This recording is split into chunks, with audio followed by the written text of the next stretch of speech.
김호준입니다. 한진그룹 조 회장 일가 사태. 조 회장 일가의 비위는 기업의 구성원뿐 아니라 사회적 분노를 사고 언론의 일방적 폭격을 받기에 충분히 했습니다. 그런데 시가총액 6위의 재벌 계열사가 고의적으로 시장 참여자 일반을 상대로 사기를 친 것이 될 뿐만 아니라 재벌의 3세대가 승계 정당성을 잃게 되는 그 범죄 심각성과 사회적 파급의 측면에서 훨씬 중대한 삼성 바이오로직스 사태는 논란이라는 프레임으로 보도되고 있죠. 만약 삼성이 아니었다면 금융계의 검경이라고 할 금감원이 1년 넘는 조사 끝에 고의적 회계 분식이라고 판단한 사건이 금감원이 사상 최고의 징계 방안을 마련한 사건이 그저 논란 중이라고 보도되고 말았을 것인가. 삼성이 아니었더라면 그 범법의 중대성, 심각성에 대해 최소한 한진그룹 조 회장 일가 사태 이상의 물량으로 분석, 추적, 비판 기사가 쏟아지지 않았겠는가. 그런 의미에서 삼성을 상대로 용감한 판단을 내린 금감원의 박수를 보냅니다. 동시에 이 금감원의 결정이, 판단이 삼성의 영향력에 의해 곡해되거나 무력화되지 않도록 철저히 감시해야 할 의무가 언론에 있다. 굳이 말해둡니다. 삼성이니까. 김호준 생각이었습니다. 시사인의 김은지입니다. 삼성 바이오로직스. 벌써 이제 기사량이 좀 줄어들고 있는데, 예. 이게 유례가 없을 정도로 파급력이 큰 사건이거든요. 네, 그렇죠. 예, 유례가 없을 정도라고 말씀드리는 건, 이건희 회장의 반도체처럼 이 바이오는 이재용 부회장을 상징하는 이제 삼성의 미래 동력 사업이다. 네. 네. 그렇게 얘기해 왔고, 그렇기 때문에 아직 그만한 실적이 없는데도 시가총액 6위. 예. 네, 굉장히 높게 평가받은. 예, 굉장한, 왜냐면 삼성이고, 삼성의, 이제 실질적인 오너인 이재용 부회장이 앞으로 밀고, 네. 앞으로 이제 이걸로 먹거리를 삼겠다고 하는 동력 사업이다. 네, 이렇게 그런 시장. 이야기를 공개적으로 많이 했었습니다. 예, 시장이 판단한 거거든요. 근데 그게 알고 보니까 사기.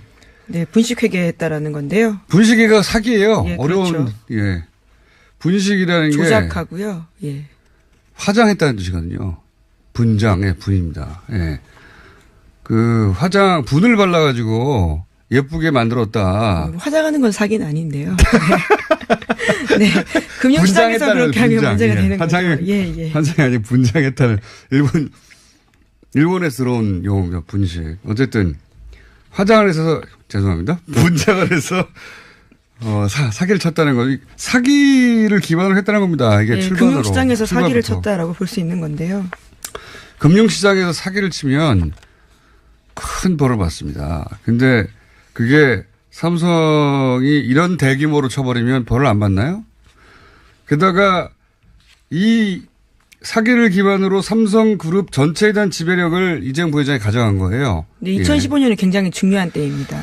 여러 차례 말씀드린 바가 있는데요. 이런 종류, 이런 규모의 사기는 듣도 보도 못한 겁니다. 그런데 이게 이제 누가 추적을 해가지고 짐작으로 기사를 쓴 게 아니잖아요. 금감원이라고 하는 조사권을 가진 금융계 경찰이죠, 경찰 혹은 검찰. 거기서 1년 이상 조사를 했더니 이것은 고의적으로 사기를 친 것이다라고 판단한 겁니다. 그러면 네. 한진그룹 기사가 10개면 이 기사는 1000개가 나와야 돼요. 예, 이 정도 파고들면. 근데 지금은 양쪽의 주장에 갈리는 거죠. 금감원의 네, 삼성이 주장과. 항변을 굉장히 예. 이제 기계적으로 써주고 있는 상황인데요. 게다가 금감원을 비난하는 기사도 적지 않아요. 예. 참네. 자, 여기까지 하고요. 또 할 겁니다. 이 이야기는. 네, 오늘 준비한 뉴스에도 있습니다. 네. 자, 첫 번째 뉴스는요? 네, 북미 정상회담을 앞두고 양쪽이 물밑에서 신경전 중이다라는 보도가 많은데요. 이에 대해서 청와대 관계자가 한반도 비핵화에 대해서 북미 간 공감대가 형성됐다라고 본다고 밝혔습니다. 다만 긴장도를 높여서 협상의 주도권을 잡으려는 노력일 수 있다라고 평가하고 있는데요. 북미 간 물밑 신경전이 있더라도 한반도 비핵화에 대해서 이견을 좁혀간다라는 큰 틀은 흔들리지 않을 것이라는 게 청와대의 관측입니다. 관측이기도 하고 바람이기도 하고, 예. 이게 어떻게 찾아온 기회인데, 근데 이제 이렇게 양쪽의 긴장도가 높아가는 거는 뭐 협상에 맞빠지는 의뢰 그럴 수 있다고도 하지만, 그런 자연스러운 긴장도의 상승 이외에, 일본의 기술도, 예, 영향이 있다, 이런 생각이 드는 것이, 어제도 얘기했지만, 일본이 이제 재팬 패싱으로 한동안 멘붕에 있다가 전열을 재정비한 것 같아요, 재정비. 그래서 이제 일본식 외교로 한반도 문제에서 자신들의 이해를 관철시키려고 기술을 쓰는구나 하는 게 어제 전해드린 이제 그 일본의 국가안전보장 국장 야치 쇼타로. 네, 그렇죠. 예, 이 양반이 지난 주말에 이제 미국의 볼턴, 만나서 인권 문제, 일본의 납치 문제죠. 인권 문제는. 예. 그리고 뭐 화학무기. 네, 생화학무기 관련된 이야기. ICBM 말고 중단거리 미사일. 이런 것까지 다 북미회담 테이블에 의제를 올려야 된다. 네, 갑자기 의제를 확 넓히면서 문턱을 올리는 상황이 된 버린 거죠. 그러니까요. 이게 이렇게 되면 북미회담의 의제가 복잡해지고 그 북한 입장에서는 이제 이게 짜증이 나는 거죠. 예. 근데 이제 이렇게 그 외에도 일본의 노력들은 좀 눈에 보입니다. 한중일. 예, 내일도 정상회의가 있는데요. 여기서 스가 요시히데 일본 관방장관이 CVID 원칙을 확인해달라라고요 밝히고 있습니다. 뿐만 아니라 일본의 납북자 문제 해결을 위해서도 북한이 최대한 압력을 유지해야 된다는 입장도 견지하고 있다라고 합니다. 그러니까 납북자 문제 같은 경우는 일본과 북한의 문제일 수는 있어도 한중일이 만나서 얘기할 내용은 아니거든요. 근데 그런 걸 요구하고 중국은 여기에 관심이 없다고 하죠. 네, 당연히. 중국도 관심을 두지 않고 있고요. 우리 정부에서도 선을 긋고 있는데요. 계속해서 일본은 이러한 주장들을 하고 있습니다. 이걸 미국에서도 얘기하고 있고 이렇게 하는 이유 중에 하나가 이제 그 북한과 일본을 수교를 하지 않았거든요. 우리는 수교를 하면서 보상을 받았고 뭐 거기에 대해서 아직도 말이 많죠. 예. 근데 이제 북한과 일본의 수교를 하려면 결국은 과거를 청산해야 되는데 그렇게 되면 일제때 피해 보상을 받아야 되잖아요. 이때 일본이 일방적으로 이제 가해자가 되는 셈인데 이 협상에서는 만약에 이제 이 납북자 문제가 국제적인 그렇죠. 이슈가 되면은 예. 본인들이 피해자가 되거든요. 그러니까 도덕적 균형이 맞아지고 협상력도 얻어지고 그리고 뭐 아베 정권 이익도 되고 거기서 뭔가를 얻어냈을 때 뭐 이런 여러 가지 계산이 있는 거겠죠. 예. 그리고 중단거리 미사일, 화학무기 이런 얘기는 일본의 안보 때문이기도 하지만 미국의 네오콘. 네, 볼턴이 네오콘 출신이라고 하던데요. 예, 아주 네오콘 중에 네오콘이죠. 그러니까 연대 의식도 만들고 그래서 일본의 이해가 더 관철될 수 있는 미국 내에서, 미국 행정부 내에서 기반도 만들고 하여튼 그런 기술이 확 들어오고 있다. 예. 네. 그래서 이에 대해서 북한 매체도 연일 비난을 쏟아붓고 있습니다. 표현 그대로 읽어보자면요. 해방 전에는 우리나라를 강탈해 배를 불렸고 해방 후에는 조선의 분열에서 이익을 챙겼으며 한국 전쟁에서는 돈 소나기까지 맞은 일본이 당황 망조해가는 것이다 라고 하고 비난하고 있는데요. 한반도 정세 완화로 미친 듯이 몰아대던 군국주의 마차에 제동이 걸리자 히스테리 발작을 일으키고 있다라고 비판했습니다. 말로 때리는 건 말로 때리는 건 북한이 가장 잘하는 것 같습니다. 욕설 없이 이제 짝짝 붙게. 여하간 북한과 일본도 틀림없이 조만간 대화하고 만나고 수교로 가는 과정이 이제 북미 정상회담 이후에는 있을 것 같은데 그 전에 이제 일본이 북미 정상회담에 대해서 회박을 놓는다고 생각을 하는 것 같아요. 북한 입장에서. 그렇게 볼 수 있죠. 충분히. 네, 우리 입장에서도 계속 얘기해 왔지만 일본이 이제 이 한반도 평화체제를 만들어주지 못해도 방해를 할 수 있다. 예, 방해를 할 힘은 있고 항상 방해 왔다 역사적으로 또 예. 그런 측면에서 일본의 기술이 막 시작됐으니까 일본 관리가 필요하다. 네, 그래서 오늘 아침에 요미우리 신문과 문재인 대통령 인터뷰가 또 공개되기도 했는데요. 북한과 일본의 대화가 재개돼야 된다라고 하면서 일본이 한반도의 평화 번영을 위해서 아주 중요한 역할을 할 수 있다라는 식의 메시지를 계속해서 내고 있습니다. 그러니까요. 네. 아베 정권이 우리에게 곱게 보일 일을 한 번도 한 적은 없긴 하지만, 예, 이 국면에서는 일본과 함께 가야 한다. 예, 방해할 힘은 있거든요. 이미 하고 있고, 예. 번잡하게 만들고 있지 않습니까, 벌써? 예. 이렇게 만들면, 일본은 그냥 번잡하게 만들고 말 뿐이지만, 우리로서는 이 기회가 도대체 어떻게 온 기회인데, 예.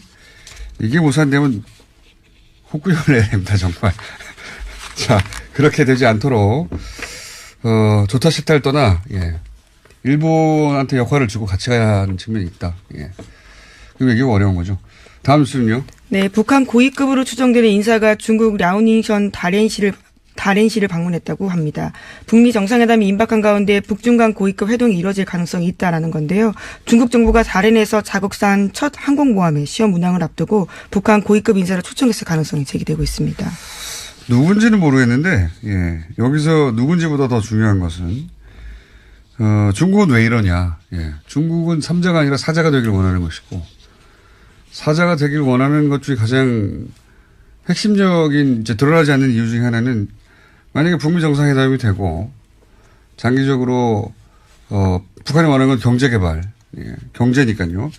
그때, 단순히 정치적 이유뿐만 아니라 경제적 이유로도, 중국도 거기에 같이 껴 들어가야 되거든요. 네. 그런 이유도 있다고 봅니다. 그래서 중국 입장에서는 거꾸로 이제 북한의 심리를 관리하는 게 아니라. 굉장히 마음이 급해 보이는 상황인 건데요.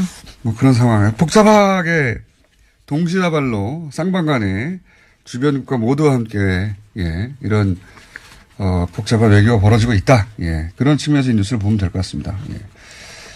네, 또 한반도 상황과 관련이 있는 미국발 뉴스가 하나 더 있는데요. 네. 도널드 트럼프 미국 행정부의 이란 핵협정 파기 여부가 현지 시간으로 8일에 결론이 내려진다라고 합니다. 트럼프 대통령이 자신의 트위터에다가 쓴 내용인데요. 내일 오후 2시에 백악관에서 이란 핵협정에 대한 나의 결정을 발표할 것이다라고 했습니다. 트럼프 대통령은 이 협정을 사상 최악의 협정이라고 비판하면서 탈퇴 방침을 고수한 바가 있는데요. 유럽 동맹국들이 일제히 만류하고 있는 상황입니다. 이에 대해서 어떤 결정을 내릴지가 주목되는데 이 파기 협정 여부는 이란 핵협정 파기 여부는 북미 정상회담을 앞둔 한반도 상황에도 영향을 미칠 수가 있습니다. 저는 영향 안 미칠 거라고 봅니다. 예. 어떤 결정을 내리든, 예. 트럼프 대통령이, 이란 협정은 오바마 행정부가 잘못했다. 네, 그렇죠. 라고 말하려는 거고, 북미 관계는 자신이 잘했다라고 말하려고 하는 거기 때문에 영향을 안 미칠 거라고 저는 봅니다. 예. 네, 금세 말을 뒤집는 거에 대해서 북한이 오히려 신뢰하지 못하는 게 아니냐라는 비판들이 있긴 한데요. 글쎄, 그런 뭐 심리적 영향까지 지금 판단하는 건 뭐 말이 안 되는 것 같고요. 영향을 미치길 바라는 사람도 있을지는 모르겠습니다만은 저는 영향을 미치지 않을 거라고 봅니다. 자, 다음 뉴스는요. 네, 이명박 박근혜 정부 시절 정부 부처가 매크로 프로그램을 활용해서 여론 조작을 벌였다라는 증언을 오늘 아침 한겨레 신문이 보도했습니다. 2006년부터 여러 정부 부처 온라인 홍보를 대행했던 복수의 업체에서 근무해온 기욱 씨의 증언을 인용한 건데요. 기욱 씨의 증언을 들어보면 이렇습니다. 이명박 정부 시절에 지식경제부, 여성가족부, 박근혜 정부 시절에 해양수산부, 산업통상자원부, 여성가족부, 문화체육관광부, 특허청 등 담당자의 지시를 받아서 매크로 프로그램을 활용해서 네이버를 비롯해서 포털에서 여론조작을 수행했다라는 건데요. 정부 정책의 부정적인 게시물을 밀어내고 장관 관련된 부정 여론 차단, 정책 홍보 댓글 조작 작업 등을 했다라는 겁니다. 뭐 이런 이야기는 아주 오래전부터 제가 듣던 이야기고, 예. 언더 바이럴이라고 하죠. 이런 업계에서는. 예. 그러니까 돈을 받고, 오버그라운드에서 하는 게 아니라, 예. 몰래 하는 언더 바이럴. 물밑에서 여론 작업한다는 건데요. 물밑에서 댓글 작업한다 혹은 뭐 순위를 올린다. 매크로를 포탈에 써서 댓글을 조작한 역사는 정말 깁니다. 갑자기 지금 드루킹이 등장해서 시작된 게 아니에요. 예. 드루킹 사건은 드루킹 사건대로 그 실체가 밝혀져야 하는 사건이지만, 그 이전에 특히 이 보수 성향의 댓글 매크로는 지속적으로 항상 있어 왔어요. 항상. 네, 그런데 이건 국정원 요원뿐만이 아니라 또 다른 공무원들이 동원되는 흔적까지 나온 거기 때문에요. 물론 직접 한 건 아니지만 그것들을 업무를 줬다라는 차원에서 문제가 되는 겁니다. 갑자기 이제 드루킹 사건이 현 여당의 주요 인사라고 할 수 있는 김경수 의원과 연결되다 보니까 주목을 받는 것은 사실인데 그 주목할 만한 뉴스 가치가 분명히 있는 건 맞는데 근데 이제 그래서 드루킹 사건도 밝혀져야 하는데 이걸로 그 이전에 존재했던 제가 계속 옵션 열기라고 불렀던 혹은 그 이전에도 있었던 그 친보수 성향의 매크로 전체를 다 물타기 하거나 없었던 것처럼 이걸로 끝내려고 하는 건 말이 안 되고요. 그 이전에 매크로도 어마어마하게 많이 있었습니다. 어마어마하게. 그리고 특히 드루킹 직전에 작년 11월부터 제가 얘기했던 11월 말, 12월 초부터 11월에 네이버의 댓글 검색 기준 댓글 검색이 아니죠. 작성 기준이 바뀌고 나서 갑자기 폭증하기 시작한 매크로. 네. 예. 거기에 대한 수사는 아직 전혀 되지 않고 오로지 드루킹만 붙잡고 있거든요. 예. 규모로 보면 드루킹이 했던 것은 정말 세 발의 피입니다. 네, 물론 드루킹 사건도 추가적으로요. 조작된 댓글이 2개가 아니라 2만여 개였다라는 사실도 나오긴 했습니다. 이게 2만여 개 하니까 엄청난 것 같은데 675개 기사에 2만여 개 댓글을 달았다면 2만여 개 댓글에 조작을 했다는 것은 그러니까 600여 개 기사에 2만여 개의 댓글 조작이라고 하면 600개 기사에 대략 30개 상위 30개 정도의 추천 조작을 했다는 거거든요. 매크로의 관점에서 보면 아무 일도 아닙니다. 이건 아무 일도.